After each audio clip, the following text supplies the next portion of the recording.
Chandar was studying in a city college. He was a student of history.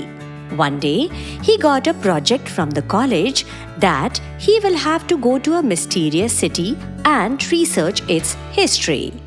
Chandar was sitting in a dilemma in the park near the college. Just then, a monk came there. He looked at Chandar and said, "What's the matter, son? You appear to be a little worried." On the monk's words, Chandar said, "Of course, it's a matter of inconvenience, monk, but let's go. You cannot help me in my matter." The monk smiled at Chandar's answer and he said, "It's not a good thing to judge anyone so quickly. My dear son, you tell me your problem and see, maybe I have the solution for it. Actually, I'm searching for a city which is the most mysterious city in the world. Do you have any idea about such a city?" The monk once again smiled at Chandar's words and said, "Listen carefully, son. There is a mango tree at a short distance from here. On the right side of that tree, there is a shining stone lying. As soon as you step on the stone, a door will appear in front of your eyes. As soon as you enter through that door, you will reach a mysterious city named Sonpur." Chandar's problem was solved. He thanked the monk and took his bag and straightaway reached near that tree. It appears that this is the same stone about which the monk was talking. As soon as Chandar stepped on the stone, a door literally appeared in front of him. As soon as Chandar opened the door and took his first step inside, he reached a strange city absolutely different from the world. The whole world was made of gold. Seeing this, Chandar said, "Until now, I heard only about Golden Lanka, but I'm seeing the Golden City for the very first time." The people of this city, the trees, plants, vehicles, and even the roads were made of gold. Chandar was very much surprised to see all this. What kind of place did the monks send me to? There is neither a single living human nor animal here, all of them having turned into gold. Chandar was thirsty. While walking, Chandar reached near a golden well. But when he peeped into it, he saw that water was also made of gold.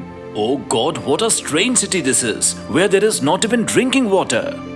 Chandar had just uttered this when he saw a live squirrel inside the well. Oh, what is this? Is it true? It is alive. It seems that it is the only squirrel in the entire city of gold who is not of gold. The squirrel had fallen into the well and was trying to come up. Chandar thought of helping it. He looked around and found a golden stick. He picked up the stick and moved it towards the squirrel. Holding the golden stick, the squirrel easily came out, and as soon as it came out, the squirrel turned into a beautiful fairy. Hey, who are you? And how did you suddenly turn into a fairy? My name is Hina. I have been living as a squirrel in this city for centuries. Today, you helped me. That's why I have come in front of you in my true form. Okay. Everything in the city is made of gold. Is there any story behind it? This all is the result of that greedy monk. He is the one who's responsible for this city's misfortune. Monk? Which monk? And what did the monk do? Actually, years ago, there used to be a monk here who was doing penance for God by standing on his one leg for 10 years. One day, God was pleased with his penance and appeared in front of him and gave him a boon. I am very happy with your penance. You can ask me whatever you wish. I will definitely give it to you. On hearing this, the monk said, Oh God, give me such strength that whatever I touch, that should turn into gold. Hearing these words of the monk, God got into a terrible situation. This boon in future can become a curse for you. In fact, it will destroy you and this entire city. I don't know anything about all that, Lord. I have done penance for you for years together, and now I want this only as a boon. Okay, If this is the only wish, then I give you a boon that from today onwards, whatever you touch will turn into gold. Then the monk started touching all the people one by one. Whoever came in front of him, he would touch them and turn them into gold. People were running helter-skelter in fear. The monk sat under a tree and watched all this, and he became very happy. Trees, plants, people, garden, everything that he touched turned into gold. And in the end, he himself became very worried. What's this? Everything I touch turns into gold. I touch water to drink, but it turns into gold. I touch the food to eat, but it also turns into gold. If things happens in this way, then I will die of hunger. And then, one day, in anger, the monk accidentally touched himself and he also turned into gold. Since then, the whole city is a city of gold. I have to get out of here. How will I live in this city where food and water are also made of gold? On Chandar's words, the girl said, "But that is now quite impossible because whoever comes into this city will never go back. Even that monk is not alive today, but because of him, this city has got such a curse that whoever comes to this city will turn into gold within 24 hours. Chandar got petrified after hearing this. What are you talking about? This means that after 24 hours, I will also turn into gold. Yes, absolutely. No, I don't want to turn into gold. There must be some way through which the entire city becomes as before, and I can get out of here. Yes, there is a way out. After saying this, the fairy gave a packet to Chandar and said to him, "Listen carefully. This is magical soil. You will have to find out that monk among the people of the city made of gold because of whom all this has happened. And you will have to pour this soil on him. As soon as the soil is poured on him, everything will be as before." But how will I recognize that monk? Now that is the real test for you. You have 24 hours with you. If you can save yourself from turning into gold, then save your life.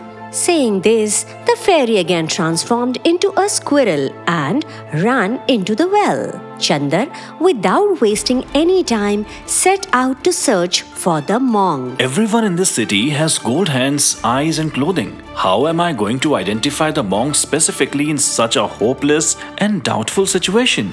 It had been 4 hours since Chandar wandered around the entire city. His throat was feeling dry due to thirst. Chandar was quite tired and he sat on the ground for some time.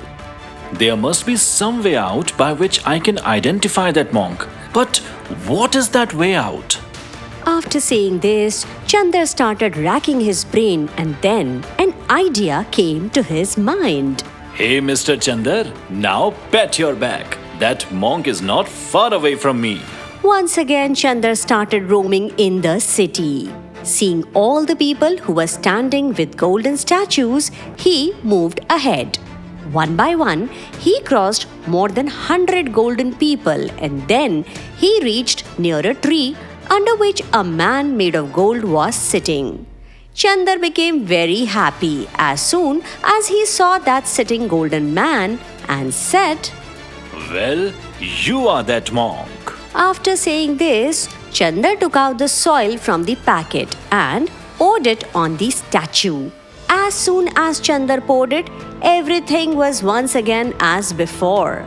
The world of gold has turned into an ordinary world. Once again, vehicles started running on the road, trees and plants started waving, people started walking. Some people came near Chandar and asked him, Hello, who are you and what are you doing in our city? When the man asked, Chandar told them everything in detail.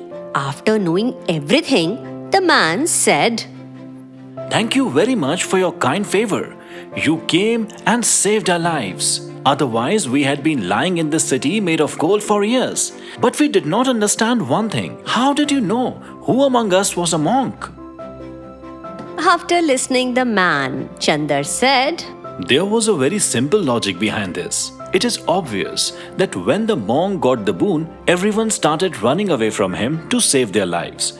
Due to this reason, they were in running condition and turned into gold. That's why most of the people in the city had their feet in the air because they were running. But there was one person who was sitting under a tree and relaxing because he was not afraid of his life. That's why, as soon as I saw him, I understood that this is the same monk. Hearing Chandar's answer, everyone became ecstatic and lifted him on their shoulders. So you saw how small wisdom can save us from big trouble.